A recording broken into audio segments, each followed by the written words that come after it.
Hola, ¿cómo están? Bienvenidas y bienvenidos todos y todas a la clase, al curso de literatura guatemalteca, licenciatura en Ciencias de la Comunicación de la Universidad Mariano Galvez. ¿Cómo están? Espero que les esté yendo muy bien.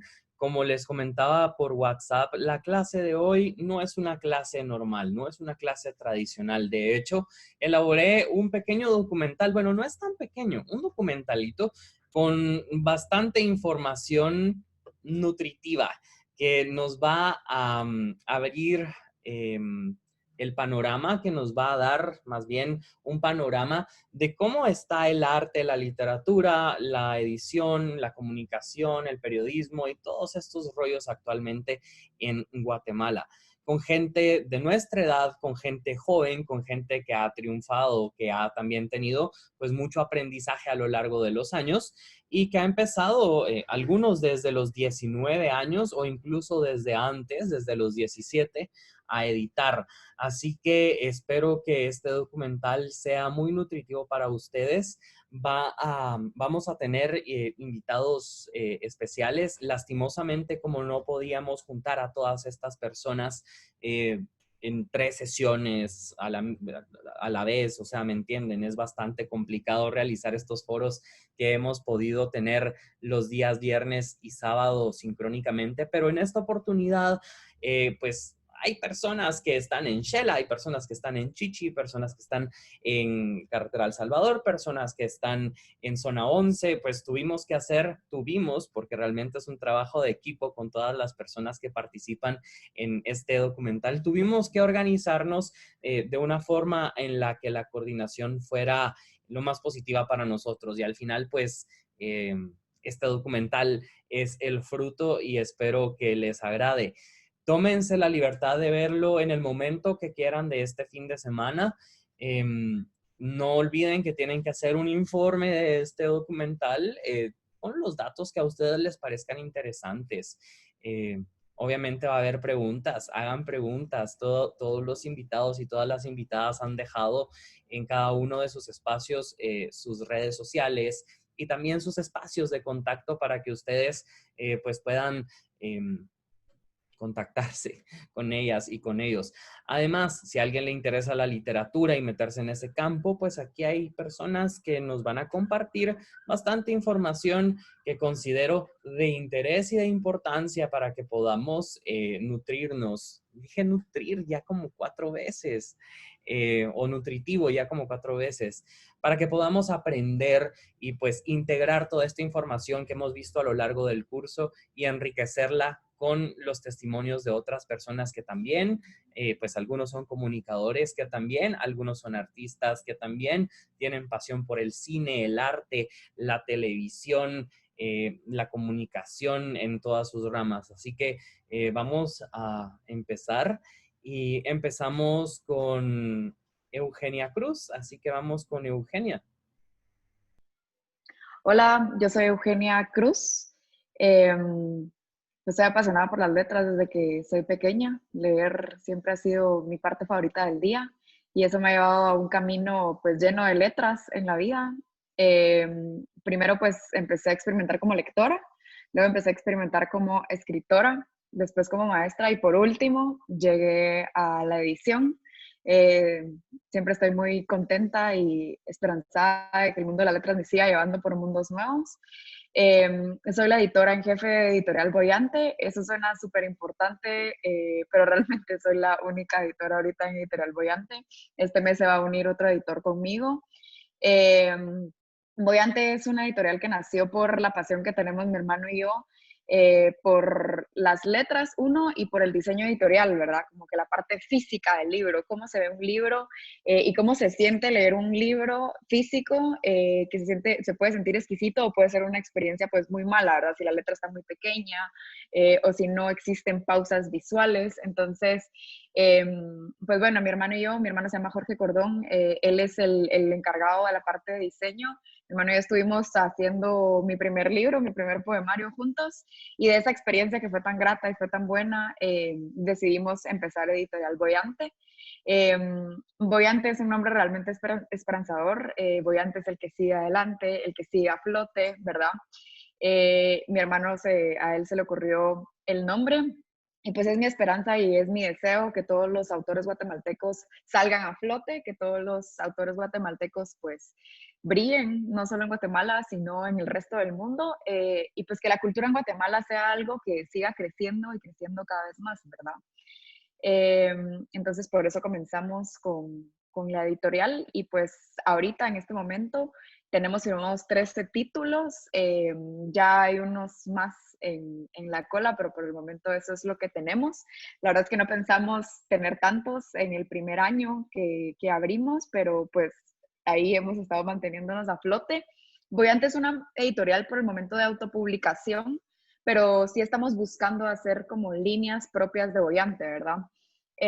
¿Por qué es una editorial de autopublicación? Pues porque hay muchos artistas que tienen la capacidad de escribir, que tienen un buen libro en sus manos, pero que no tienen tal vez el acercamiento con una editorial que pueda financiarlos o una editorial que pueda pues darles su sello editorial y darles todo libre, ¿verdad? Entonces, las editoriales de autopublicación son un poco para los autores emergentes, los autores que saben que tienen algo en sus manos, que vale la pena, pero que tal vez no tienen los recursos de acercarse a una editorial, pues, no sé, muy grande o una editorial que tenga espacio para autores nuevos, ¿verdad?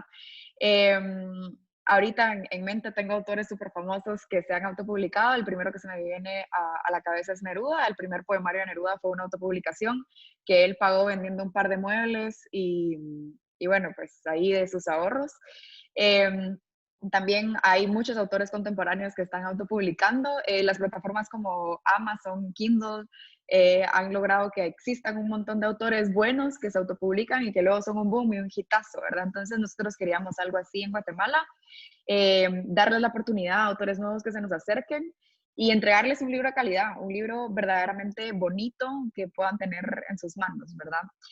Eh, eso es entonces Editorial Boyante. Estoy fascinada con los títulos que hemos estado firmando. Primero empezamos solo con poesía. Tenemos un montón de poetas emergentes que escriben cosas de todo tipo. El primer libro que firmamos fue Las ganas de hablar y pues el mío, que era Yo no le llamaría esto bailar. Luego seguimos con postdatas y cartas, cielos y cafés, que son poesía contemporánea. Postdata se está escrito por un hombre y Cartas, Cielos y Café por dos niñas que son mejores amigas. Se llama Juan Manuel Ligorria y Alejandra Bonilla y Andrea Marroquín. Las ganas de hablar por Irene Andrade, eso no lo mencioné.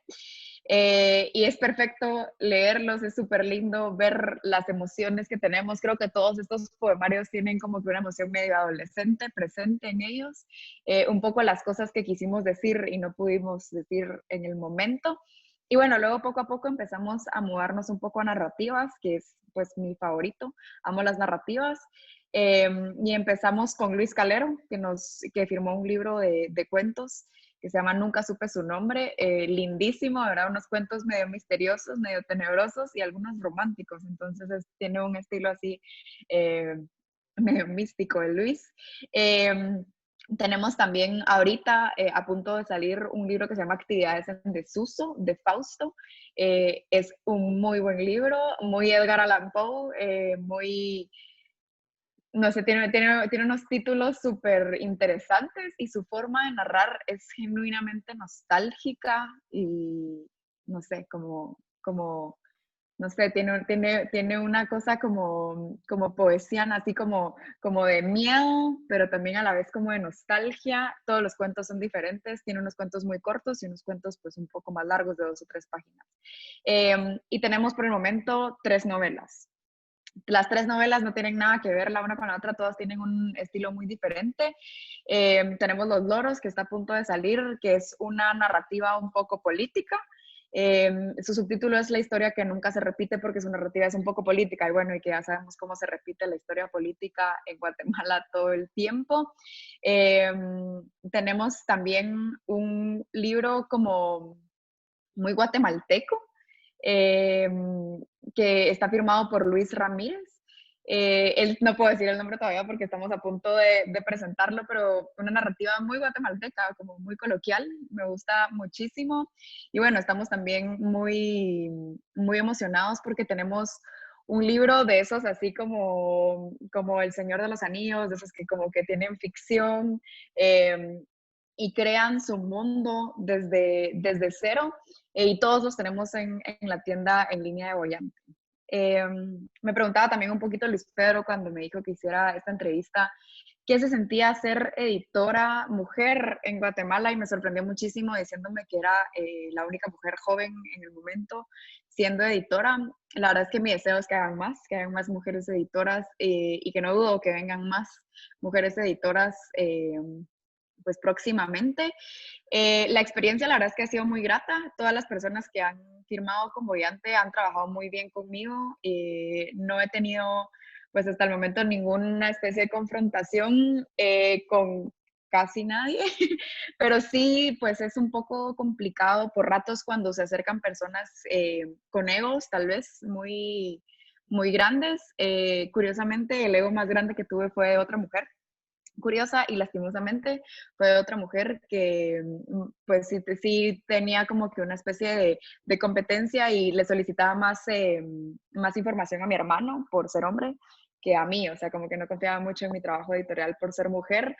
Entonces eso pues sí, obviamente me da tristeza, pero creo que siempre son, pues en el mundo que estamos formando ahorita todos, los espacios seguros que estamos formando, gracias a las vibras, han sido menos los que tienen como algún problema con que sea mujer, que los que no. O sea, genuinamente he tenido muchas personas que se sienten agradecidas con el trabajo editorial, que aceptan la crítica, porque digamos, editar no es el trabajo más amigable del mundo, tener que decirte que tenés que cambiar a tu bebé, tu obra de arte es tu bebé, ¿verdad? Entonces tener que decirte, mira, acá no se entiende mucho, o acá estás cambiando de singular a plural, o inclusive el tiempo narrativo. Entonces, eh, pues sí, eso es un poco complicado, ¿verdad? De trabajar. A uno siempre como autor le duele que le estén haciendo pedazos su obra, pero realmente editar no es hacer pedazos una obra, ¿verdad? Es recomponerla para que salga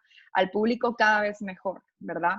Entonces, sí he tenido muchas experiencias buenas, pero sí tuve esa experiencia mala en ese ámbito. Ahora con el mundo de literatos, la verdad es que no me relaciono con tantos, me relaciono con Pepe y Luis Pedro, y con ellos yo he tenido una experiencia súper grata, pero sí sé de algunos que no están muy de acuerdo con que Voyante tenga una editora mujer.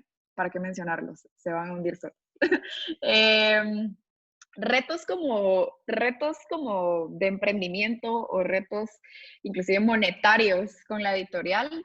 El principal reto es que yo ya quisiera tener pues el sello de Voyante, pero eso implica tener dinero para poder imprimir los libros, dinero para poder mover los libros un poco más. Entonces, eso tal vez ha sido un gran reto en el emprendimiento de Voyante, como que ir consiguiendo poco a poco el dinero. Por eso hemos ido sacando productos para poder monetizar después, o poder pagar los libros que vengan ya del sello de Voyante, ¿verdad?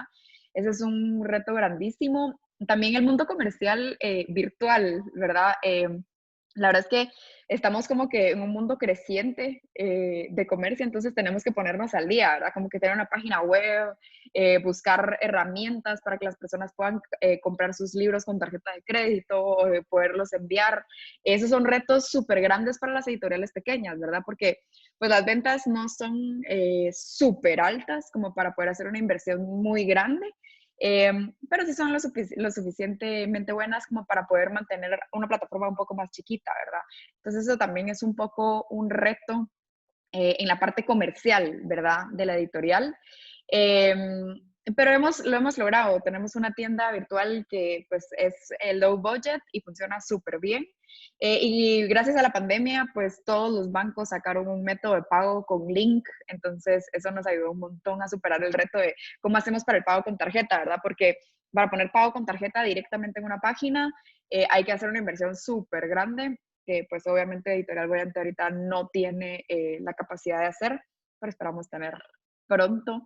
La verdad es que estoy muy contenta porque creo que han sido más los logros que los retos, ¿verdad? O por lo menos que cada reto que se nos ha presentado ha sido superado como un logro, ¿verdad? Entonces, un consejo que les puedo dar si ustedes están pensando en emprender es que traten de volver todas las fórmulas negativas positivas, ¿verdad? Porque aunque requiera mucho trabajo, o aunque tengas que estar desvelándote algunas noches, lo vas a lograr, y cuando lo logres te vas a sentir muy bien.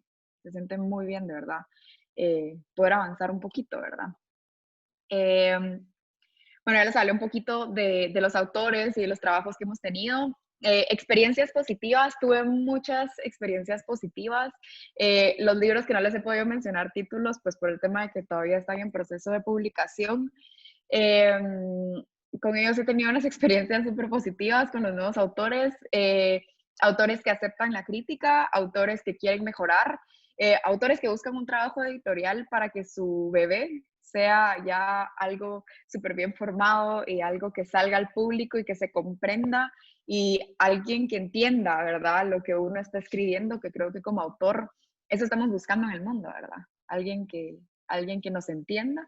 Entonces, he tenido muchas experiencias positivas. Creo que la mejor es con Andrés, que ahorita va a publicar un poemario eh, que de verdad un niño súper abierto, no solo a la parte editorial, ¿verdad? Como de la corrección del texto y a la parte de la edición del texto, sino a la parte gráfica. Entonces, ahorita vamos a entrar un poco a la parte negativa que hemos tenido, que es que yo siempre he creído que cada quien se tiene que poner sus zapatos y hacer el trabajo que sabe hacer. Y en la parte gráfica sí hemos tenido un par de complicaciones en el tema de que pues a veces personas que no tienen idea como que de lo gráfico, como que quisieran meter mucho su cuchara, ¿verdad? Entonces, ¿qué les puedo recomendar? Si son autores, que traten de dejar en manos de los que saben como que lo gráfico, y si son editores, que traten de explicar la importancia de por qué las cosas gráficas suceden de cierta forma, ¿verdad? ¿Por qué hay descansos? ¿Por qué este color es mejor que el otro? ¿Por qué esta portada va a funcionar más que la otra, ¿verdad? Porque generalmente tenemos que también educar a las personas en ese sentido, ¿verdad? Que sea una autopublicación no quiere decir que no te tengas que asesorar para que las cosas salgan bien. Entonces, en ese sentido, pues hemos tenido un par de experiencias negativas. Eh, la peor creo que definitivamente es esta que ya les mencioné, que tuvimos una autora que pues obviamente ya no publicamos por el tema de este como conflicto, no solo conmigo, sino también con la parte gráfica de la editorial. Eh, y bueno, también como consejo, ¿verdad? Si están buscando tener una editorial, si están buscando publicar, si están buscando ser parte del mundo editorial, aceptar los consejos que les den las personas que saben más, nunca sentirse intimidados por las personas que saben más, sino más bien buscarlos para aprender cada vez más de ellos. Yo, por ejemplo, soy la editora de mi editorial y recibo clases con Luis Pedro porque yo sé que Luis Pedro tiene más expertise en la materia y pues si yo puedo aprender más, eso siempre es bienvenido para nosotros. Siempre tenemos que seguir aprendiendo, entonces eso es de verdad un consejo, un most.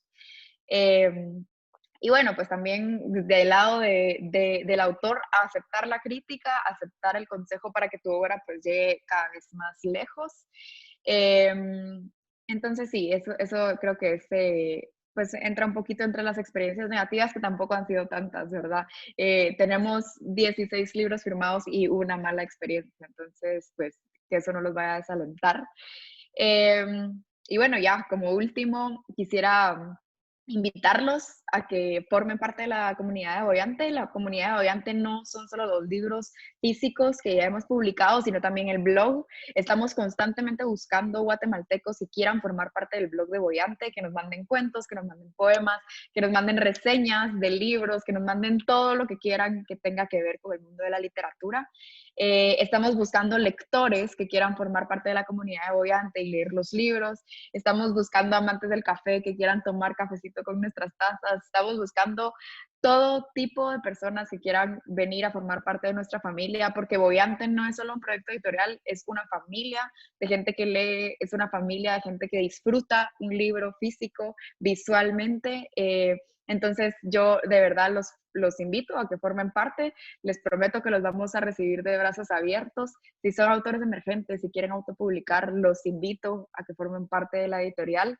Eh, Mi consejo sería que no dejen nunca de intentar, eh, que no se dejen nublar la vista si encuentran niebla en algunos otros lugares donde no los aceptan o en algunos otros lugares donde pareciera que no hay espacio para gente nueva, porque hay espacios para gentes nuevas, no solo en Boyante, yo sé de otras editoriales que están aceptando personas nuevas. Eh, Y pues también a los futuros comunicadores, porque yo sé que esto es para ustedes, que le tengan fe a la literatura, que le tengan esperanza. Hay muchas buenas formas para monetizar la literatura. No hay que tener vergüenza tampoco de monetizar la literatura, sino más bien aceptar que la gente que está dando buena literatura quiere vivir de la literatura. Si tú vivís de la literatura, tenés más tiempo para crear, ¿verdad? Entonces, no tenerle vergüenza a monetizar la literatura, no tener miedo de que no se pueda hacer, sí se puede. Eh, y pues seguir cada vez para adelante, seguir leyendo, seguir descubriendo a nuestros autores guatemaltecos que son exquisitos, de verdad. Si no les gustó alguno, sigan al siguiente, de verdad. Hay muchísimos autores guatemaltecos, denle una oportunidad. Y un buen comienzo para sus autores guatemaltecos es que le den una oportunidad a Miguel Ángel Asturias. Quisiera cerrar con eso. Eh, Muchos de los autores que admiramos admiraban muchísimo a Miguel Ángel Asturias y nosotros como guatemaltecos lo tenemos como que es nuestro autor y a veces siento que no hay tanto amor por él, entonces de verdad los invito a que lean su obra, los invito a que empiecen a empaparse de la obra contemporánea también guatemalteca y pues a que nos apoyemos todos, ¿verdad? Como que si nos apoyamos todos para salir, es más fácil que salgamos que si todos nos empezamos a hundir. Gracias por este espacio. Gracias, Eugenia. Muchas gracias, de veras. Es un aporte súper nutritivo.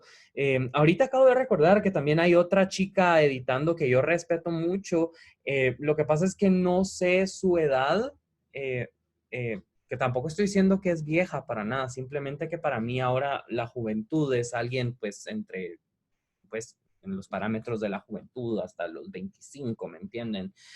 Pero Gaby Sosa está a cargo de Sacaric Editorial, que es una editorial de Sofos y también hace una labor impresionante. Ella también estuvo invitada para este foro, sin embargo está enferma y le deseamos pues que se recupere pronto, la queremos mucho, cuando digo mucho es de verdad muchísimo y pues aprovecho para enviarle mi gratitud eh, por haber estado siempre dispuesta a la entrevista y mis deseos porque mejore pronto, porque esa alergia pues logre estar bien lo más pronto posible. Vamos a pasar ahora con otro testimonio, un testimonio de alguien que estudió comunicación porque le gustaba la literatura y que después pues estudió más literatura porque le gustaba la comunicación y que ahora se dedica al periodismo cultural, al periodismo sí, al periodismo digamos literario y que ha sobresalido internacionalmente. Él es José Alejandro García, así que los dejo a continuación con el Ale. A ver qué tiene que contarnos en este foro especial de editoriales, editores, escritores, artistas, curadores y pues todo lo que tenga que ver con arte nacional contemporáneo y que nos pueda nutrir en esta sesión extraordinaria. Así que vamos con Ale. Hola Ale, ¿qué contás? Soy Alejandro García, José Alejandro García Escobar, soy periodista, comunicador, egresado de comunicación. De momento estoy trabajando en Agencia Ocote, nos pueden seguir en agenciaocote.com. Soy el director del programa de radio y podcast Radio Ocote. Entonces, desde hace un año estoy haciendo periodismo sonoro, que es un campo totalmente nuevo para mí. Pero antes de irnos para allá, pues empecé haciendo periodismo escrito. Mi primer trabajo fue en el Diario de Centroamérica en el 2010. Empecé haciendo periodismo cultural. Yo estaba en tercer o cuarto año de la universidad, no recuerdo. Y bueno, era lo que siempre quería hacer. Yo cuando empecé estudiando comunicación, leía estos medios internacionales como Gato Pardo, Rolling Stone y otros medios meramente culturales. Entonces era algo que yo quería hacer y no estaba seguro si lo podía haber hecho, si lo podía hacer en Guatemala en ese entonces. Estaba el periódico, estaba Siglo XXI, pero también lo veía como un poquito lejano, no sé, yo era muy joven en ese entonces, no pensaba que pensaba que el periodismo cultural era la cima del periodismo y que me iba a tomar muchos años llegar hasta ahí. Pero a los 20, 21 años tuve la oportunidad de empezar a hacer periodismo cultural en el Diario de Centroamérica. Estuve ahí por poco más de un año. En esos años donde hubo mucho movimiento, el movimiento musical de esa época, de esos años, empezó a reventar mucho. Muchas editoriales independientes empezaron a salir también, festivales de teatro. Si no estoy mal, durante esos años fue que Filgua se convirtió en una feria anual. Antes, si no estoy mal, era cada 2 años. Entonces, esos años empezó como a la efervescencia de ese movimiento cultural que yo tuve la fortuna de retratar, de seguir, de coincidir. Y luego salí del Diario Centroamérica e inicié mi propio proyecto, que es Esquises, esquises.net. Sigue la página por ahí, a pesar de que el proyecto ahorita está en pausa. Fue un proyecto que le dimos vida por 7 años, que era más o menos, digamos, en el Diario Centroamérica yo hice todo lo que pude haber hecho en periodismo escrito, pero había muchas cosas que yo quería implementar fuera de un texto. Entonces en Esquises yo tuve la libertad autoimpuesta, pues nosotros lo armamos con un grupo de amigos de la universidad también, de hacer básicamente lo que queríamos. Entonces era una página web con muchas secciones. Eh, Teníamos sesiones en vivo con músicos, teníamos galería de arte, fotografía y de literatura, teníamos ensayos, invitados, reportaje, fotoreportaje. También empezamos un podcast un par de años después de iniciar la página. Entonces tuvimos esa plataforma, como obviamente no teníamos que rendirle cuentas a nadie, tuvimos una plataforma donde podíamos hacer lo que nosotros queríamos y empezar a implementar como que los elementos periodísticos y narrativos de otros proyectos que a nosotros nos llamaban la atención por primera vez acá en Guatemala. Al mismo tiempo surgieron otros proyectos culturales similares o que tenían elementos parecidos a los nuestros. En singular, digamos, habían otras personas haciendo sesiones en vivo, habían otras personas haciendo galerías virtuales, pero la página con todo lo que englobó, creo que en su momento era única. También le damos espacio a muchas voces jóvenes que no tenían dónde publicar, como yo en un momento yo no tenía dónde publicar. Esquises creo que se convirtió eso para la generación, para mi generación y la generación que vino después. Eh, Empezamos en el 2012, yo salí en el 2015, pero la página y el proyecto continuó hasta el 2017. ¿Por qué salí en el 2015? Porque ese año tuve la oportunidad de ir a estudiar fuera. Recibí una beca Fulbright de la Embajada de Estados Unidos y fui a hacer una maestría de escritura creativa en inglés a The New School en Nueva York. Entonces pasé 2 años estudiando básicamente cómo escribir y literatura en Estados Unidos, en Nueva York. Como mencioné, fue en inglés, entonces pues yo siempre he escrito en español y en inglés. Incluso cuando yo empecé a escribir de forma creativa, de adolescente, lo hice en inglés. Entonces siempre mantuve esos dos idiomas muy cerca de mí y pues pasé esos 2 años en los que colaboraba de vez en cuando con medios en Guatemala, entrevistando a artistas en Nueva York y también participé, mi pasantía al final de la maestría fue en PEN América, que por si lo conocen es una organización que protege a escritores y a periodistas alrededor del mundo y ellos organizan el festival más grande, el festival literario más grande de Estados Unidos, que es el PEN World Voices. Entonces yo este, ahí estuve conviviendo y conversando y ayudando a autores de renombre, autores enormes de Estados Unidos, de Europa, de África. Fue un festival enorme de 2 semanas. Yo fui parte del equipo de organización y que fue digamos, otra rama que yo no había explorado del todo en mi carrera. Luego de hacer periodismo por 5 años, pues tuve esta oportunidad no solo de estudiar literatura no solo estudiar literatura, sino que sumergirme en el mundo literario de Nueva York, que es enorme, pues participar en este festival, obviamente no como un escritor invitado, sino que parte del equipo organizativo, pero también convivir con editoriales, con editores, con publicistas, con agentes y conocer cómo se mueve el mundo literario en un país de primer mundo y que tiene contactos en todo el mundo.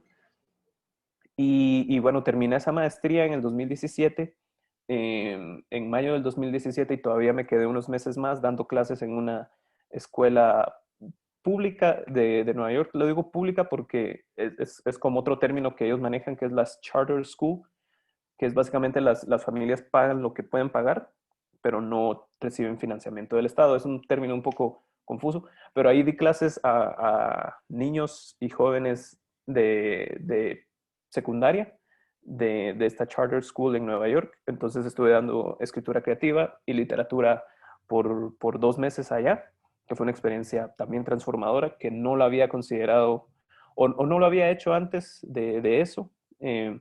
Otra rama de la comunicación que yo no había explorado, pero que fue fantástico. Verme reflejado en esos niños cuando yo tenía esa edad y me empezaba a llamar la atención de la literatura y la escritura. Entonces fue sumamente enriquecedor y algo que extraño mucho, pero que sí me retó y me dio otra oportunidad de también, ok, si no escribo también podría hacer esto. Y es más, a este momento quisiera regresar a eso. Y bueno, regresé en septiembre del 2017 haciendo algunos proyectitos freelance que yo me traje de Nueva York, con los que yo sigo colaborando de vez en cuando. Y en el 2018 yo me uno a Plaza Pública, que es este medio de periodismo de investigación. Eh, y a partir del 2018, pues a partir del 2018 he estado haciendo periodismo de investigación, que ha sido un ritmo muy intenso de cubrir muchas aristas, muchos temas. Específicamente, lo que más he hecho es migración. Yo le di cobertura a la primera caravana migrante del 2000 a la frontera con Estados Unidos. Fueron 2 meses muy intensos. Estuve siguiendo muchos temas migratorios acá en Guatemala, colaborando con medios internacionales por esa cobertura que yo hice de la caravana. Tuve la fortuna de colaborar en medios como la BBC, como The Guardian, como el Washington Post, El País de España.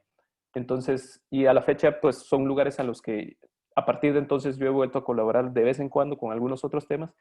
Entonces, si bien yo había hecho periodismo antes de irme a mi maestría, periodismo cultural, eh, luego tuve la gran oportunidad de hacer periodismo de investigación, periodismo social, periodismo basado en migración.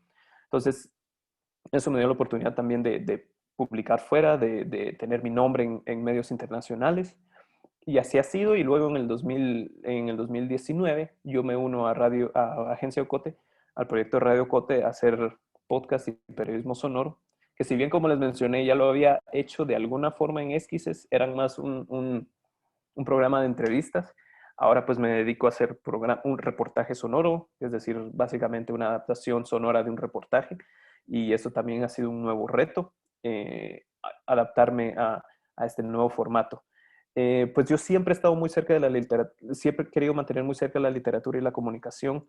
Yo entré a la comunicación más por la literatura, por querer ser escritor, y, y digamos, los he sentido muy cerca. Sin el periodismo yo no sería el escritor que soy hoy, y sin la literatura yo no podría haber sido periodista.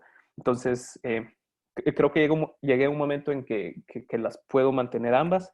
Una alimenta a la otra, pero claramente ambas son muy diferentes, muy únicas. Y al momento de escribir al momento de escribir periodismo, por ejemplo, sé que no puedo ser literario. Y al momento de escribir literatura, yo sé que tengo mayor libertad de experimentar y gozar de descripciones, de diálogo, etcétera. Y bueno, con la comunicación, pues como han escuchado, yo he caminado muchos caminos. Em, Tengo 31 años y llevo 10 años haciendo periodismo o trabajando en comunicación. Entonces he tenido la fortuna de como que explorar las diferentes ramas que la comunicación permite. Sin embargo, sí creo que dentro de Guatemala la comunicación es muy limitada. Entonces muchas de las cosas que yo más he disfrutado en comunicación eh, a veces las oportunidades son tan reducidas que sí es necesario ver afuera. Eh, Ese, por ejemplo, fue el estudiar mi maestría. Acá no hay una carrera de escritura creativa. Acá nadie me podría haber enseñado escritura creativa en inglés o participar en un festival como el que yo participé. Entonces, parte de lo que yo me fijé al empezar a estudiar comunicación e incluso mientras estaba terminando la carrera era que yo quería salir, porque sabía que habían oportunidades fuera que no iba a encontrar acá, ni siquiera en la región. Entonces yo tuve la fortuna de recibir esa beca después de muchos años de esfuerzo y, y sí, digamos, a partir de esa experiencia de vivir en Nueva York, de estar en Estados Unidos, muchísimo más oportunidades se me han abierto y sí he podido continuar explorando el vasto mundo de la comunicación. Y sí, digamos, incluso al volver, no, mi objetivo no era solo quedarme en Guatemala. Por eso yo sigo colaborando con medios afuera. Soy parte de un medio literario que se llama Asymptote. Es una revista de traducción literaria. Yo soy un editor de contenido de ahí desde el 2017. Como les digo, he colaborado en medios como The Guardian y Washington Post. Entonces es algo que yo siempre he querido mantener porque sé que el mundo literario y el mundo de la comunicación y el mundo del periodismo en Guatemala es muy pequeño. Y para mí siempre es muy importante crear esos puentes con otros lugares y que mi nombre se escuche en otras partes y publicar en otros medios y en otros espacios. Y sí, todo esto es gracias a la forma en que yo he mantenido de cerca la literatura con la comunicación y el periodismo. Yo creo que esos son los tres pilares de mi carrera, que en ciertos momentos yo me he dedicado más a uno que al otro, y pues todo nace de la literatura. Mi interés del periodismo y de la comunicación nacen de la literatura, y la literatura siempre sigue siendo mi gran amor. Aparte de todo lo que han escuchado, también escribo ficción. Actualmente estoy trabajando en una novela sobre la historia de mi familia, un tío abuelo que murió por motivos desconocidos en los 40 y que no descubrieron su cuerpo hasta 5 años después. Entonces, un poco de misterio familiar que envuelve, que definió de hecho toda mi familia. Y ese es como que el trabajo que estoy haciendo también al lado del periodismo, un trabajo de ficción. Así que los motivo y las motivo a que sigan explorando como que todos los tentáculos que tiene la comunicación, y que sí se puede, solo es de encontrarlo, y siempre tengan como un ojo hacia afuera para ver cómo pueden colaborar, cómo pueden de entrar en otros círculos, cómo pueden que su nombre salga de Guatemala y puedan ustedes también tener una carrera internacional, que es posible, que es posible, como yo lo pude hacer. Y saben, realmente no necesitó ninguna ayuda como extraordinaria para lograr todo eso. Lo ha hecho todo él solo y es por eso por lo que lo seleccioné. Él cree que lo seleccioné a última hora, pero realmente no es así. Ale, sos una inspiración y de verdad, qué honor haberte tenido en este foro compartiendo este testimonio tan interesante y tan lleno de éxitos. Vamos a pasar ahora con nuestro siguiente invitado que se encuentra allá en Shela. Vamos con Manuel Rodas, no el ciclista, él tiene la broma, ya me la comí. Vamos con Manuel Rodas, vamos a escuchar un poco sobre Sion Editorial y presten mucha atención a aquellos que escriben, aquellas y aquellos que tienen algunos textos por ahí, porque Sion Editorial tiene mucha información que va a ser de su interés, así que presten atención a lo que cuenta Meme. Adelante, Meme. Hola a todos y a todas, gracias por invitarme a este espacio. Con Luis también agradecerle por la invitación. Yo soy encantado de poder hablar un poco del proyecto que dirijo. En primer lugar, mi nombre es Manuel Rodas. No me vayan a confundir con el ciclista porque no tengo nada que ver con él, pero siempre he tenido esa gana de mencionarlo porque a veces en Twitter me mencionan diciendo que gané tal etapa y pues yo no participé, pero bueno, al menos me ayuda a tener más seguidores. Yo soy de Quetzaltenango y soy estudiante de psicología ya el último año. Anteriormente estudié ciencias jurídicas, los cuales pues la cerré, pero no me gustó la carrera. Yo creo que es una cosa muy importante que tenemos que tener en claro, que cuando algo no nos guste, meditarlo y dejarlo a tiempo antes de que se vuelva algo frustrante para nuestra vida. Y bueno, ahora estoy estudiando psicología y es algo que me encanta, algo que estoy encontrando mucha pasión. Ya un año nada más me queda y ojalá que pueda terminar la carrera. Bueno, inicialmente yo dirigí un proyecto que se llamó 90 Plaquettes, que era un proyecto muy pretencioso, el cual tenía como objetivo publicar de manera muy minimalista, en formato plaquette, ¿no? Como el nombre lo dice, pues libritos de autores, más que todo nacidos a partir de 1990, que era la generación a la que mi grupo y yo pertenecíamos, y también dar a conocer el trabajo ya concreto de varios autores de Guatemala. Tuvimos la oportunidad de publicar en esta colección a Vania Vargas, por ejemplo. Nos quedaron varios títulos pendientes y pues después de un año y medio de estar trabajando en este proyecto, el grupo decidió darlo por terminado. Y pues yo me quedé varado un año y sin embargo seguí con las ganas de formar otro proyecto y del cual ya fue específicamente Sion Editorial, que nace justamente hace 4 años, en 2016, en septiembre. No tengo la fecha exacta porque se me olvidó apuntarlo. Entonces, cada aniversario es todo el mes, va para celebrar. Y ahí vamos hasta el día de hoy, 19 títulos. Tenemos 3 títulos pendientes por publicar este año, un año sumamente raro y que nos vino a perjudicar, pero a la vez nos vino a ayudar para tener como más claro el panorama de lo que queremos hacer. Y bueno, Sion Editorial pues nace también como con ese mismo, no formato, pero sí con los mismos objetivos que tenía el proyecto anterior, que es el publicar autores emergentes, nacidos obviamente de 1990 en adelante, porque es la generación a la que pertenezco, es la generación a la que le entiendo un poco lo que escribe, lo que piensa, lo que quiere transformar o lo que quiere decir en cuanto al texto. Y pues la primera línea editorial que manejábamos fue poesía y los formatos eran muy, muy rústicos. Teníamos los primeros 3 títulos se publicaron bajo formato plaquette, que era lo que yo venía trabajando, era lo que yo había aprendido a hacer, pero luego fui como investigando un poco más, metiéndome más a talleres, cuestiones así, y logré empezar a hacer libros en media carta, que es el formato tradicional, y meterme un poco más al mundo de la narrativa. Solo llevamos 3 libros de narrativa publicados de los 19, es más o menos del 10%, pero yo creo que es un camino un poquito más complicado que el de la poesía. También en cuanto a costos nos conviene más la poesía porque los libros son un poco más cortos.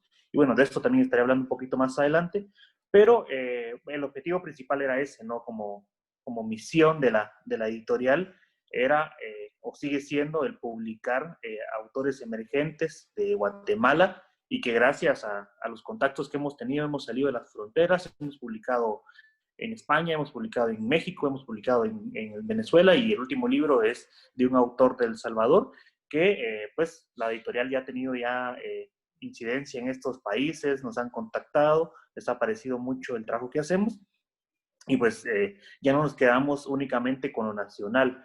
Yo creo que es importante ir evolucionando y transformando poco a poco el proyecto. Como les dije inicialmente, era el objetivo principal autores nacionales. Las primeras publicaciones fueron en plaquettes, pero pues es parte de la evolución, es ir transformando lo que la editorial viene haciendo y hoy estamos ya establecidos como un formato en concreto que es media carta, siempre con los mismos objetivos de autores emergentes de 1990 en adelante. Ya no importa si son nacionales o extranjeros, esto yo creo que ya dejó de ser un objetivo, digamos, específico de la editorial y más bien queremos romper también con las barreras que son imaginario nada más en nuestro contexto y que no deberían de existir. Y bueno, entendiendo esto, la editorial también se formó como un proyecto autogestivo, una editorial independiente, alternativa y autogestiva, que también son como 3 líneas diferentes. Justamente hace un año, Einar hizo un documental acerca de las editoriales independientes o alternativas y entraba a discusión estos 2 términos, de lo que poco logramos concretar, pero sí logramos definir un poco algunos aspectos importantes. Y el primero fue que la editorial independiente pues no tiene como recursos de primer lugar estatales y luego de alguna empresa privada como muy grande o multinacional. Y luego la editorial alternativa viene siendo esta editorial que tiene como estas alternativas para publicar, ya sea en qué formato se hace, por ejemplo, el libro cartonero, el libro plaquette, el libro normal, por así decirlo, que es el estándar, pero también cómo hace para publicar estos libros estándares. Y, por ejemplo, la editorial maneja todo, prácticamente el 95% de lo que hace, se hace desde la editorial. Lo único que mandamos a imprimir son los interiores y las portadas, luego todo lo demás que tiene que ver con manufactura, lo previo, que sería la diagramación, previo a eso la edición y previo a eso la selección de autores, se hace desde la editorial, que esta es la manera alternativa en la que nosotros manejamos. Y luego lo autogestivo, ¿de qué trata esto, no? yo tuve una época, de repente, cuando tenía 15, 16 años, en el cual me sumergí mucho en el mundo de las teorías anarquistas y de las cuales rescaté un montón de cosas interesantes y que aún las sigo manejando, como lo es la autogestión, que facilita mucho el trabajar de manera independiente y alternativa, obviamente, porque los recursos son propios, no dependemos de ninguna persona ni de ninguna empresa. Y hace que el comprador o la compradora se interese por el proyecto, porque está apoyando un proyecto que va a subsistir gracias a las ventas de los libros. Entonces, la editorial se mantiene básicamente así, ¿no? Vendemos los libros y lo que queda de ganancia se invierte de nuevo en más libros y es como un reciclaje del dinero del cual se sigue invirtiendo. Y es por eso que los libros salen a bajo costo. Y también tienen que ver el bajo costo porque todo el trabajo lo hacemos desde la editorial, ¿no? La editorial al final, yo siempre hablo como en plural, pero la editorial solo soy yo soy el editor, yo soy el de marketing, yo soy el de diseño, yo soy el de gestión, o sea, prácticamente todo radica en lo que yo hago y decido, que también es una de las independencias que me gustó mucho y que no pudimos hacer con el proyecto anterior y que ahora sí la logré hacer, como decir todo lo que realmente a mí me gustaba y tener una línea en específico. Y pues esto también me genera bajo costos en la producción de libros, ¿no? Porque yo no cobro por editar, no cobro por diagramar y no cobro por manufacturar los libros. O sea, el precio-costo que sale es muy poco comparación de otros libros y eso nos da la alternativa de que nuestro libro más caro podría estar a 40 quetzales a lo más, el libro más barato lo tenemos a 20 quetzales y de lo cual aún nos queda un poco de ganancia para seguir invirtiendo en los demás libros. Y eso también tiene mucho que ver, y gracias al buen contacto que tenemos con los autores y con las autoras, es de que la editorial maneja el 90% de los libros y el 10% van para el autor, cosa que nos parece a nosotros un poco malo, por así decirlo, porque sabemos que la labor del escritor es más complicada aún y debería tener más reconocimiento, pero siempre tenemos en claro que nosotros estamos publicando de manera gratuita a las personas. No se le cobra ni un centavo a ningún autor, ni por edición, ni por diagramación, ni por diseño de portada, y mucho menos por manufactura y difusión, sino más bien la editorial lo hace todo desde su propio proyecto y luego prácticamente se le paga al autor de una manera muy significativa y muy simbólica, que es el 10% de las regalías, pero se le explica todo este proceso que yo estoy hablando ya, ¿no? De la autogestión y que el proyecto subsiste gracias a la venta de los libros.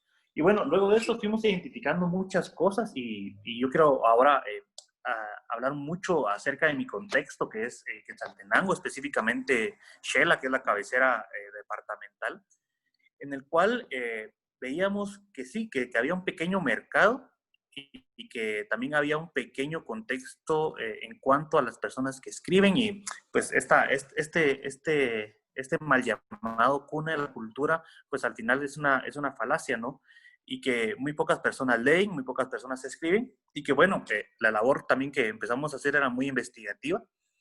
Y nos fuimos dando cuenta que varios puntos importantes dentro de la literatura, o más bien en el mercado editorial, es que la gente lea, ¿no? Y no había gente que estuviera leyendo mucho. Y luego de eso, tener una identificación con autores nacionales, o sea, la gente que lee sí lee, pero lee autores extranjeros. Entonces, fuimos encontrando varios panoramas ahí que nos fueron complicando la distribución de los libros y decidimos tener una línea o una rama más de nuestro proyecto editorial, que eran los ciclos formativos. Y en esto empezamos a hacer talleres, en su gran mayoría, creo que yo el 90%, 95% de los talleres han sido gratuitos. El otro 5% que se ha dado no se ha cobrado de manera monetaria, sino en recursos para apoyar alguna organización. Por ejemplo, apoyamos mucho una organización que se llama 32 Volcanes, que está combatiendo la desnutrición crónica acá en Quetzaltenango, y la cual, pues la entrada para el taller o para alguna conferencia era 1 libra en caparina, o algo muy significativo que tampoco se quedaba en el proyecto, sino se iba a otro proyecto. Entonces, todo esto se hacía con la finalidad de que la gente se acercara, porque en primer lugar también identificamos que la gente no pagaba por literatura, sí pagaba por algún concierto, pero también si era alguien nacional o local pagaba muy poco, pagaba por cine, sí, el nacional no lo pagan, pagaban por arte, quizás un poco, no conozco muchas personas que consuman demasiadas pinturas, por ejemplo, tampoco visitan mucho galerías, Y entonces la literatura siempre ha estado relegada como al último puesto de la jerarquía de las artes, ¿no? En cuanto al consumo y al cómo vas a pagar esto. Y entonces estuvimos identificando esto y dijimos, bueno, no se puede cobrar por un taller, por tal cosa, porque la gente no va a llegar. Y pues entonces hicimos varias gestiones y logramos conseguir como fondos para poder hacer varios talleres formativos.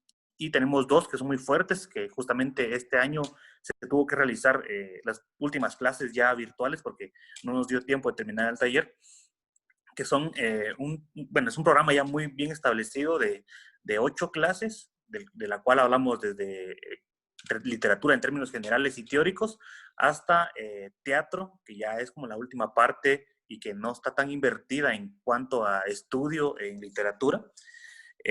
Y finalmente, esta pasa mucho de edición, autopublicación, para que la gente no le tenga miedo a escribir ni a mostrar sus textos con las demás personas, ¿no? Que ese es el paso más importante que debe tener una persona que está escribiendo. Y bueno, entonces al identificar que no había como mercado, logramos establecer que los talleres formativos iban a estar siempre presentes dentro de nuestro panorama editorial.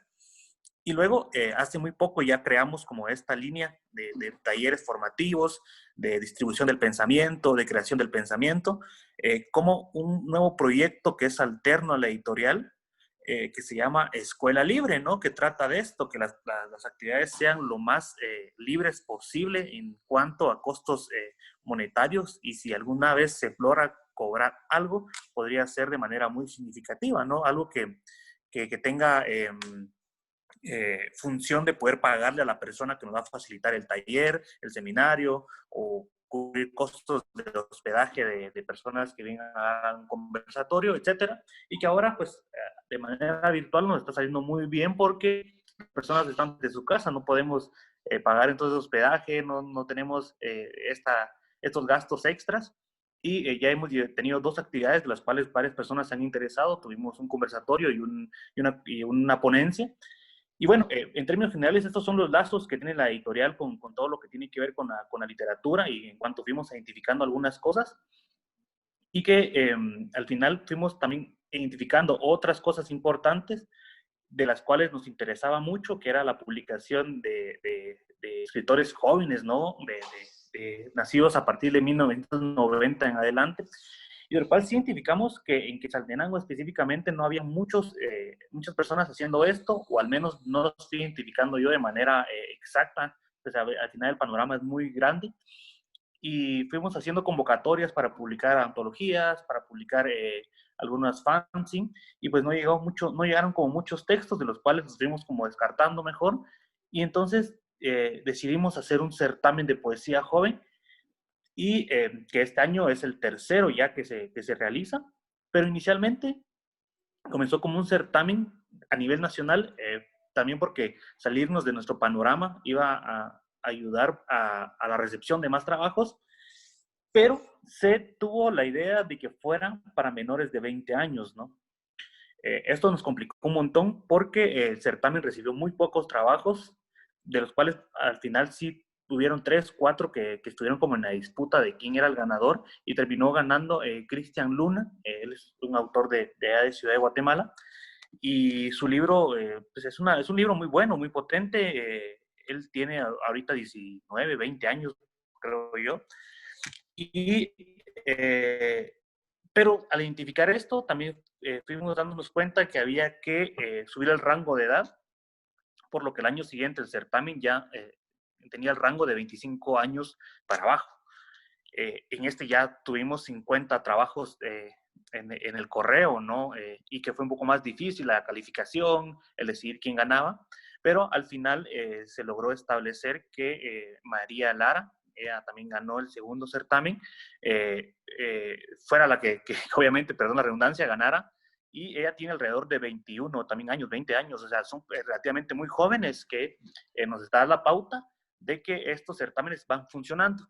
Este año, pues con toda la pandemia, me puse a pensar si realmente se podría hacer o no, y dije, bueno, no importa, porque al final todo lo virtual nos va a facilitar muchas cosas, y se volvió a hacer la convocatoria, recibimos más patrocinios, Y bueno, justamente hace unos días dimos el fallo del certamen, el cual fue muy complicado, nos llevó 2 semanas establecer quiénes ganaban.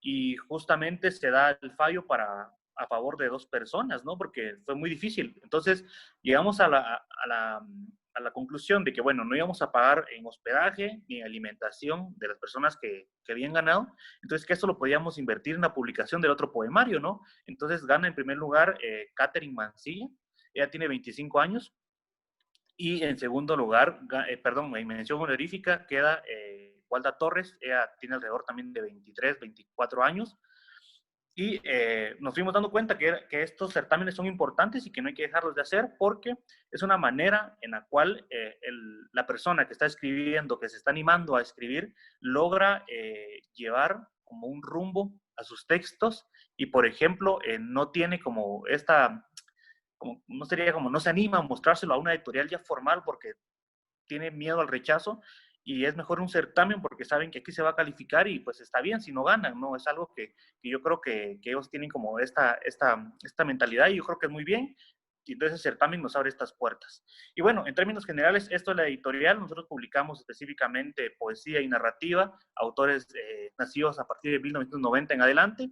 Y ustedes nos pueden buscar en nuestras redes sociales. Estamos en Instagram, en YouTube, en Facebook, en Twitter y nuestro podcast en Spotify o en eBooks. Y nos pueden encontrar ahí. Tenemos mucha información ya en nuestros podcasts, todo lo que es la editorial, cómo publicamos, de qué tratan las líneas editoriales. Y bueno, eso, yo creo que para hablar de la editorial nos llevaría más tiempo, pero tenemos un corto tiempo y yo quiero agradecerle de nuevo a ustedes por escuchar esto, a Luis por la invitación, invitarlos también para que puedan venir a Shela, a las actividades de la editorial cuando ya estén abiertas al público. Y recordarles que también tenemos nuestro segundo proyecto, que es Escuela Libre, y la cual lo pueden encontrar también dentro de nuestras propias redes sociales. No tenemos un perfil aparte para eso, sino creemos en todo en conjunto. Y bueno, gracias a todos. Ojalá que puedan ahí contactarnos en cualquiera de nuestras redes. Tenemos libros también a la venta. Nuestros canales de distribución en Guatemala es en Librería Casa del Libro. En Sofos hay algunos libros. Y acá en Quetzaltenango nos pueden contactar directamente con nosotros, que estamos distribuyéndolo de manera gratuita a domicilio. Y bueno, también podemos enviárselos a cualquier parte de Guatemala, obviamente con un costo extra del envío.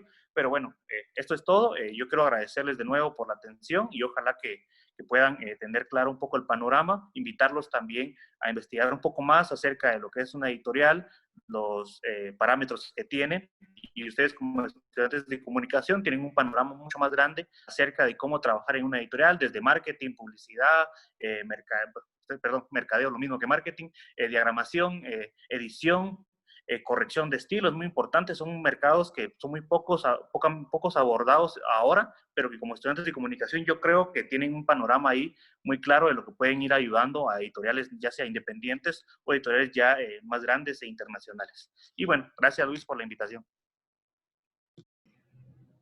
Gracias, Meme, de verdad buenísima onda, te agradezco un montón y ha sido un honor de verdad conocerte este año y comenzar a trabajar algunos proyectos con vos, de verdad que ha sido un honor y sos una excelente persona, me cae súper bien. Además, ya vieron todas las oportunidades que ofrece Sion, ya vieron los certámenes, pusieron atención, realmente es un espacio súper prometedor y que ya está brindando esos espacios, esas plataformas para que todos conozcamos más de la literatura contemporánea guatemalteca. Ya ven, autores nacidos a partir de 1990, quedé fuera por 2 años. Sí, ya la vejez. Pero ¿qué puedo hacer? Soy de aquellos que están entre el 88 y el 89. Somos varios que estamos por ahí en esa generación extraña. Pero vamos ahora con alguien extraño, que consta que es un piropo, honestamente, de verdad que sí. Vamos con Pep Valcárcel, él es el editor en jefe de Patológica Editores, que ha publicado títulos como Amnesia de Daniela Castillo, El libro que salvó al mar de Cindy Barascut, Abraxas de Héctor Serna, Aún así agua de Luis Pedro Villagrán, Me dicen zombie de César Yumán y algunos títulos de Francisco Alejandro Méndez, Premio Nacional de Literatura. Así que vamos con Pep. Adelante, Pep, contanos qué tenés por ahí que compartir. Yo soy Pepe Alcárcel, soy escritor. He publicado varios libros. En mi día a día me dedico a la comunicación. Trabajo con una organización como especialista en comunicación y también con una empresa como asesor en temas de investigación y temas de comunicación. Y por otro lado, pues también trabajo con algunas empresas o instituciones, pues proyectos de storytelling, ¿no? Entonces, desde talleres hasta crear una estrategia o crear el mismo contenido. Y pues me toca constantemente estar haciendo entrevistas, redactando, transcribiendo, moviéndome. Ese sería mi día a día. Pues también soy editor literario o me dedico a la edición literaria de vez en cuando y tengo una editorial que se llama Patológica. Y Patológica es un proyecto editorial que empecé a pensar en 2012 cuando publiqué mi primer libro, porque al publicar mi primer libro me di cuenta de lo difícil que es publicar en Guatemala, ¿no? Hay muchas editoriales, pero tenés que lidiar con muchas otras cosas, como que no hay recursos y te toca pagar la edición, que no hay posibilidades de publicarlo en el momento, que no entras en el catálogo. Hay pues, también algunas editoriales que trabajan por compadrazgo, es algo que se sabe y creo que al final de cuentas todas lo hemos hecho en uno que otro momento. Pero no es fácil, ¿no? Entonces, pues quería una plataforma en la cual pues otras personas pudieran publicar sin pues, verse con todas las barreras que yo me encontré al principio. Además, yo cuando empecé en este rollo, trabajé en una editorial, que era una editorial de cobro, y vi como muchas propuestas que eran muy, muy buenas, no se publicaban porque no tenían el dinero para publicarlo, y como propuestas que yo nunca hubiera publicado, pues se iban a prensa porque pues tenían más de algo que contar ahí y tenían el recurso económico, ¿no? Entonces, pues es algo que no me pareció justo. Entonces, pues empecé con Patológica, pero ya cuando entré en el mundo del proceso editorial, de la edición, realmente no me di cuenta que no era lo mío, tanto los procesos editoriales. Hay que estar pendiente, por ejemplo, desde que contactas al autor, desde que te gusta su obra, hasta darle seguimiento, corregir la obra, ver la coherencia de la obra, diagramación, diseño, ISBN, un montón de procesos administrativos, que la obra se venda, que llegue a librerías y un montón de cosas más. Entonces, pues, ¿qué pasa con eso, no? Porque pues yo lo que quería era crear un proyecto que le diera ese primer impulso a los autores, ¿no? Pues nadie te quiere publicar, a mí me gustó tu libro y no sé, no te lo quieren publicar por inmoral, no te lo quieren publicar porque choca con determinadas creencias de la editorial, porque no sé. Pues si tiene la suficiente calidad y no es algo que de verdad se hace una gran estupidez, publicarlo, pues se publica, ¿no? El criterio es que tenga calidad, que sea bueno, porque eventualmente pues hay un público, ¿no? Y lo principal es, al final de cuentas, yo en lo que me baso es que me guste la obra. Y si me gusta, pues ya luego pues, lo verifico con otras personas y me dicen, mira, vale la pena, no vale la pena, y pues ahí ya tomo una decisión. Por otro lado, pues Patológica es un proyecto que generalmente, pues no sabría cómo decir cómo funciona, porque pues puede ocurrir un año en el que no publiquemos ni un solo libro, como nos ha pasado. Puede pues, ocurrir un año en el que publiquemos, por ejemplo, 4, que nunca vamos a publicar más, así se le puede dar la atención suficiente a cada libro. En este caso, pues se publican libros que considero que valgan la pena. A veces los autores se me acercan y me dicen como, mira, tengo esta obra, la leo, la reviso, y en otras ocasiones, como 1 o 2 ha pasado, que le pregunto al autor si tiene algo que quisiera publicar. Por ejemplo, fue el caso de Francisco Alejandro Méndez, que pues, le pregunté si quería publicar algo.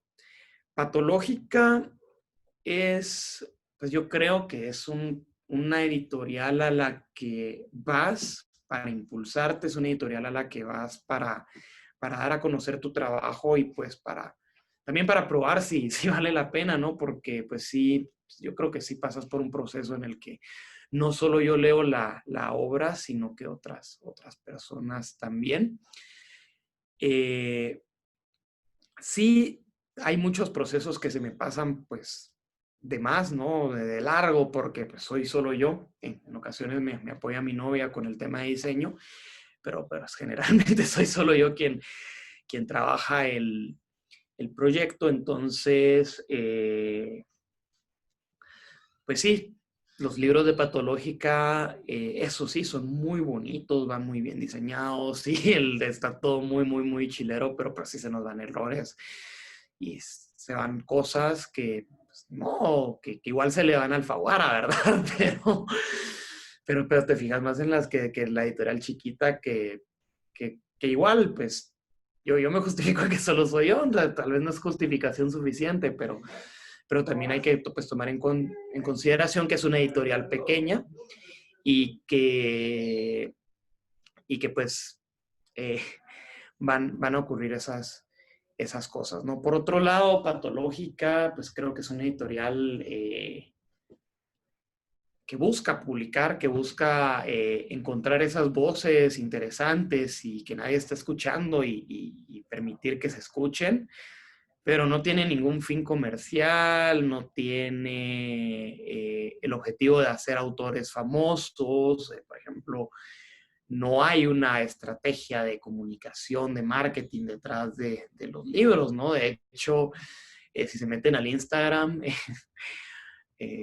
pues cuando me preguntan, yo por molestar, digo, pues la estrategia patológica es que parezca que yo soy el único que usa el Instagram y de hecho es eso, ¿no? O sea, yo soy el que usa el Instagram y lo uso como si fuera una cuenta personal, entonces no hay una estrategia.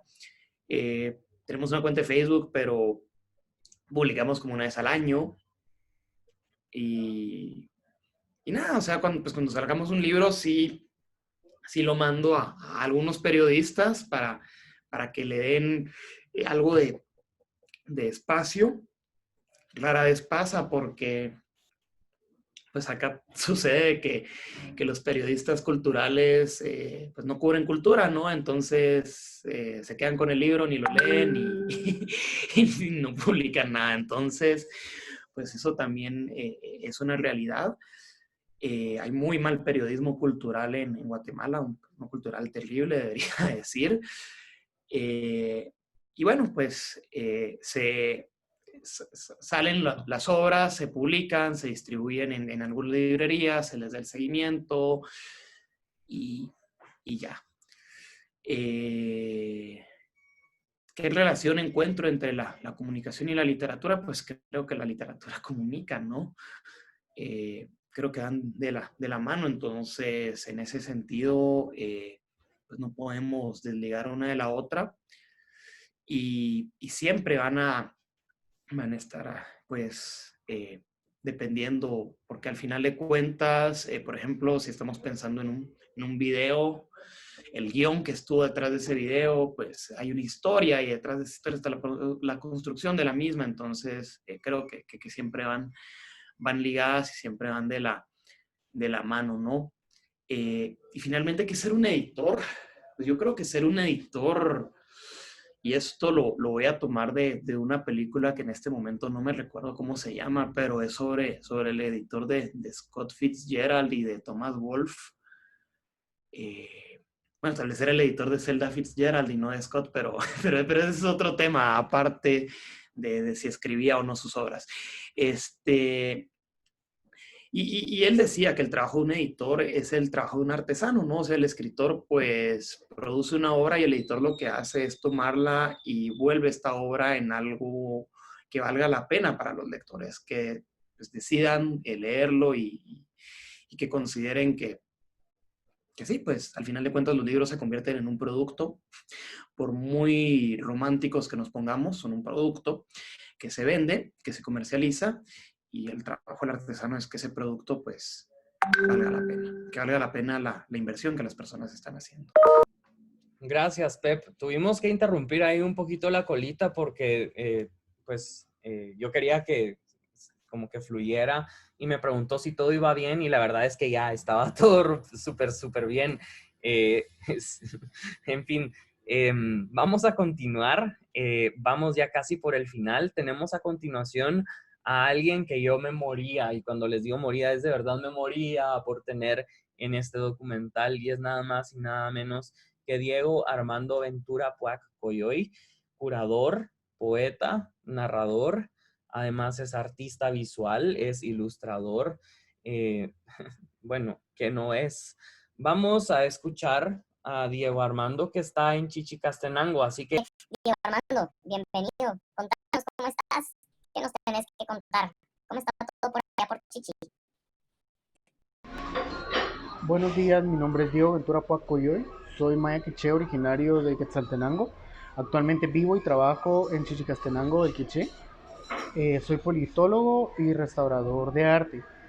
Mi trabajo o profesión principal es ser curador de arte contemporáneo, y la curaduría de arte contemporáneo es un trabajo que hilvana las palabras, las ideas y los discursos de los artistas de una manera ordenada y lógica para que sea más fácil de entender para el público.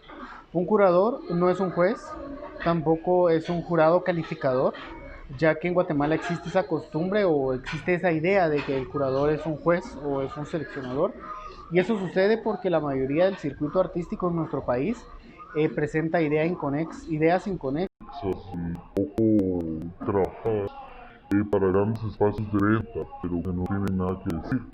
Es como ejecutar un instrumento musical en una sala vacía. Sí estás haciendo un sonido o ruido, sí está sucediendo, pero no está pasando nada al mismo tiempo. Todo lo que yo hago surge de la necesidad de transmitir ideas y de querer decir algo, en realidad, que sea de beneficio para nuestras comunidades. Desde los entendimientos del arte, desde los pueblos originarios hasta el occidente, el arte conceptual, el arte contemporáneo, el arte moderno, el arte de los pueblos originarios, todo es fuente de conocimiento y es necesario entenderlo, analizarlo y poder mediar de manera correcta entre artistas y entre personas. Por otro lado, también me dedico a la poesía, a la narrativa y a los ensayos. Todo esto va de la mano con el oficio de la curaduría de arte contemporáneo porque debe existir un registro escrito. Y también me desenvuelvo como artista visual. Creo que me definiría como artista curador, ya que tengo inquietudes y mi trabajo como artista visual inicia también la exploración de la memoria histórica a partir de objetos oficiales que fueron olvidados o que fueron descuidados, dejados, abandonados y de alguna manera recuperados y trabajados desde otra perspectiva por mi persona. Los invito a seguir las redes de Espacio C Arte Memoria, seguir mi perfil como curador en Instagram como @yoventurapua y el perfil de arte como @venturapuacoyoy, y eso, buenos días. Y con eso vamos casi finalizando.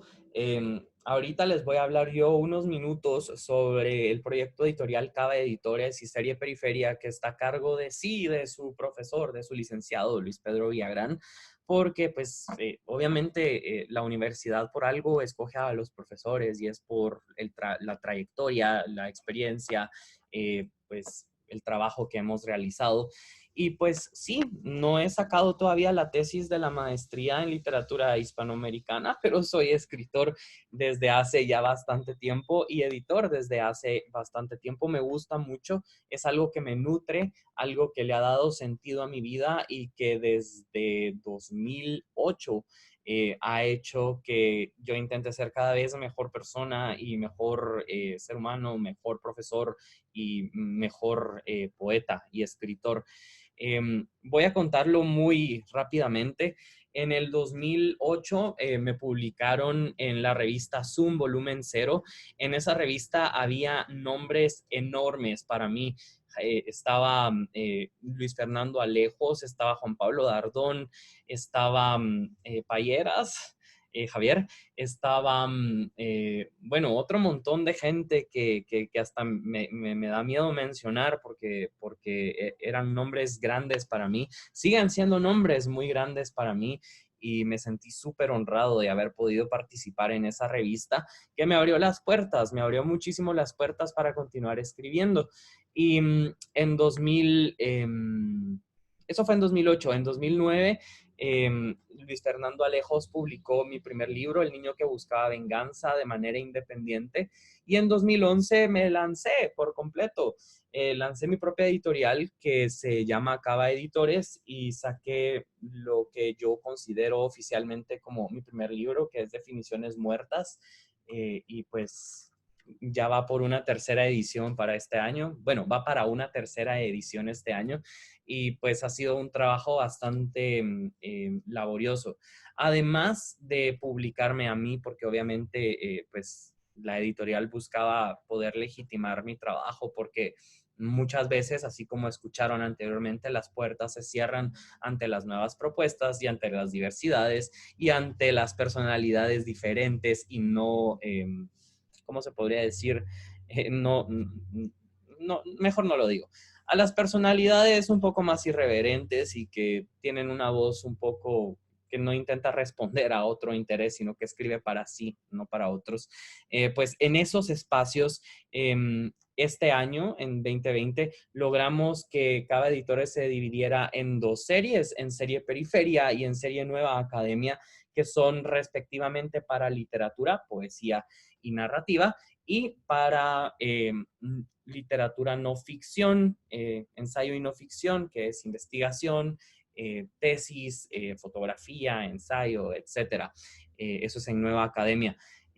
Así que, pues, con ese sello estamos ahorita a punto de publicar a Marlon Francisco con su nuevo trabajo Anticitera, la reedición, la tercera edición de Definiciones Muertas, con selección y edición de Marlon Francisco y contraportada escrita por Gabriela Sosa. Segundo saludo con mucho amor a Gabriela Sosa de Zacaric Editorial. También vamos a tener Recintos Olvidados de Marlon Francisco, Arúspice de mi autoría, Ajena de Adelaida Lucota, Mástil de Paolo Guineao Valle, El asesinato del cuervo de Pet Valcárcel, trabajo también de Roque Estrada, de Mari Domínguez, de María Lara, de Eugenia Cruz. ¿Quién más me falta? Johannes Weidnauer. Espero que no me esté faltando nadie, pero todo empezó por un sueño, por querer legitimar mi trabajo y tener un ISBN y algo que dijera sí, el trabajo de él y los esfuerzos valen la pena. Y ahora pues somos periféricos y todo esto empezó cuando yo estaba en la U, a la edad de ustedes o quizás menos. Así que espero que este testimonio también les sirva de motivación, porque sí, en que fue 2011 fue que fundamos la editorial y pues 9 años después estamos viendo pues todos estos frutos que va a dar y que está en producción y pues nada, no hay nada más emocionante que cumplir sueños. Así que pues nada, este fue el documental de hoy. Espero que les haya gustado, que los haya entretenido, que las haya entretenido también. Y por favor, hagan un informe breve. ¿Qué les pareció más curioso? ¿Quién fue el entrevistado que más llamó su atención? ¿Por qué? ¿Qué hubieran querido preguntarle a un entrevistado o a alguno de los ponentes si hubieran estado en directo con ustedes? Espero que les guste de verdad esta dinámica y que esta sesión la puedan, la hayan disfrutado y puedan ver el esfuerzo que tiene detrás y el cariño con el que está elaborado para cada uno de ustedes. Así que les deseo un feliz fin de semana y no olviden, la próxima semana tenemos nuestro foro de literatura LGBTIQ+, y todos los que quieran estar, porque somos súper abiertos. Así que sí, vamos a tener el conversatorio. Estará con nosotros Daniela Archila.